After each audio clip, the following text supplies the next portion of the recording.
pleased to be here. I'm very fond of radiotherapy and researching. I was before researching, I was a pathologist, professor of pathology, but I'm very fond of radiotherapy. And I'm fond of intraoperative radiotherapy. We are talking about paradigm, but this was the real change. The change of concepts, change of paradigm, which was introduced in the early 70s, the end of the 60s. Dr. Brady already mentioned what was the importance of the change. The persons here of majoration, we remind, very few I think, we remind what was the quality of life of patients treated for breast cancer in the 60s up to the 70s.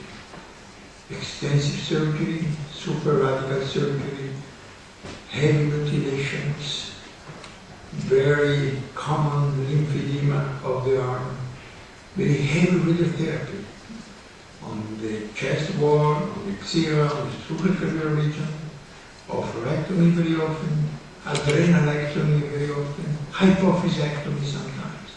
So these poor women, when survived, had a very poor quality of life.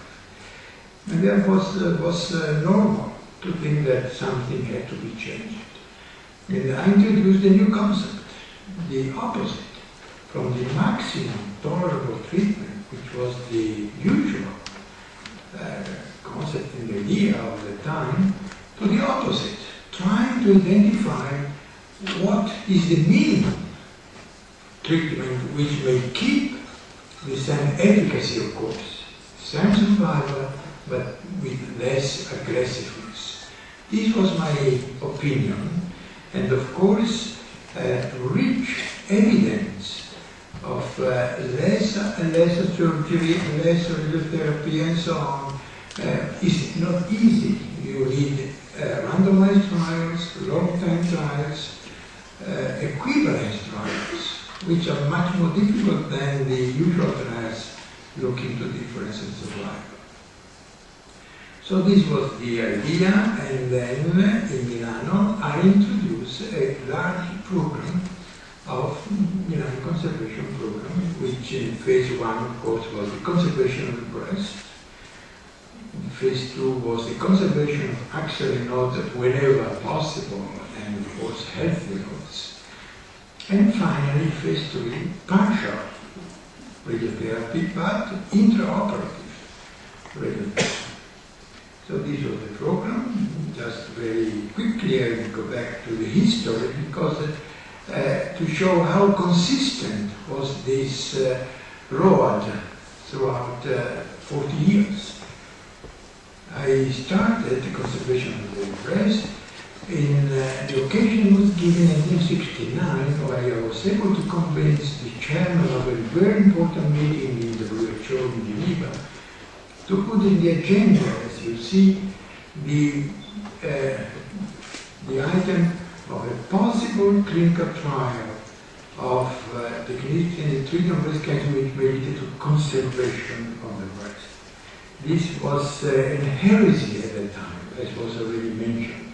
It was an heresy, and in fact, as soon as I mentioned this proposal of a new trial, comparing mastectomy with conservative surgery, was immediately fired, was rejected. But I am a very stubborn person, and I insisted, so in a subsequent session, I was able to convince the group to accept my idea. And therefore, this is the end of the meeting of the investigators at the World Health Organization.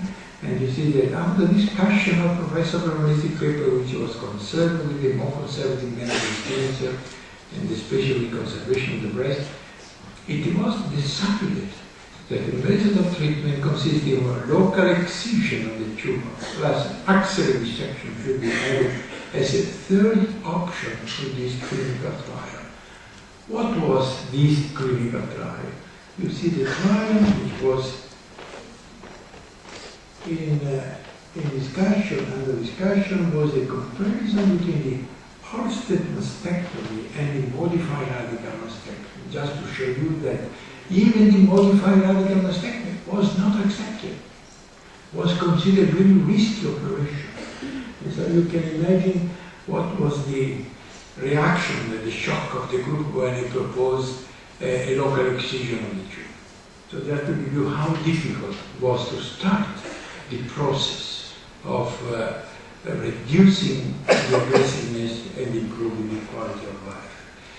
My idea, of course, was a good surgical operation, an extensive local excision or local resection of the breast, including a full lobe. You know, there are 10 lobes in the breast, and according to my experience as a pathologist, I was sure that for a long time, for a certain time, an early cancer spreads only inside the lobe, and through the ducts, the intraductal route, or with infiltration, and therefore my proposal was a sort of a lobectomy. But lobectomy is a very difficult name to speaking with surgeons, because the lobe is not an anatomical outline.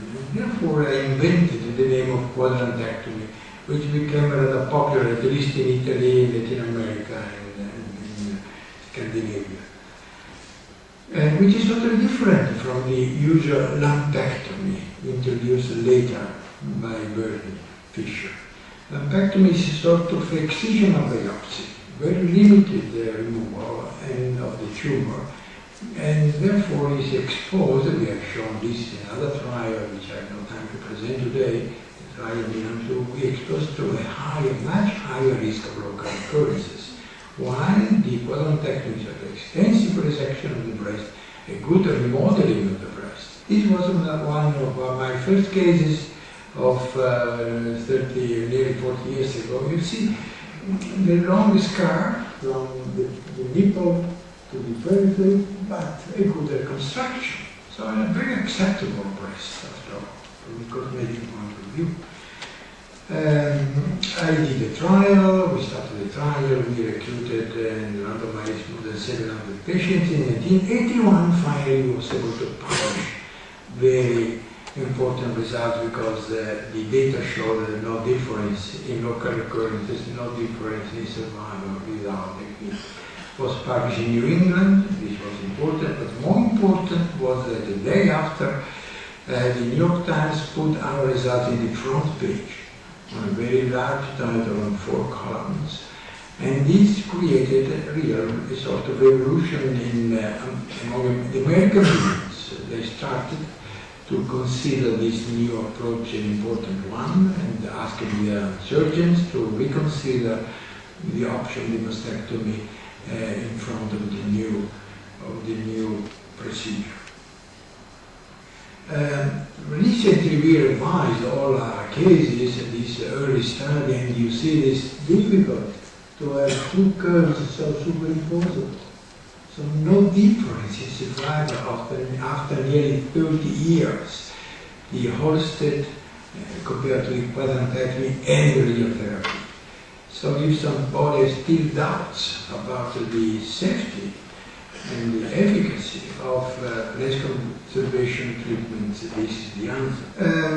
From the Milan trial, time, 1981, then the beneficial published is on trial in 1985, 4 years later, with practically the same results, confirming my previous study.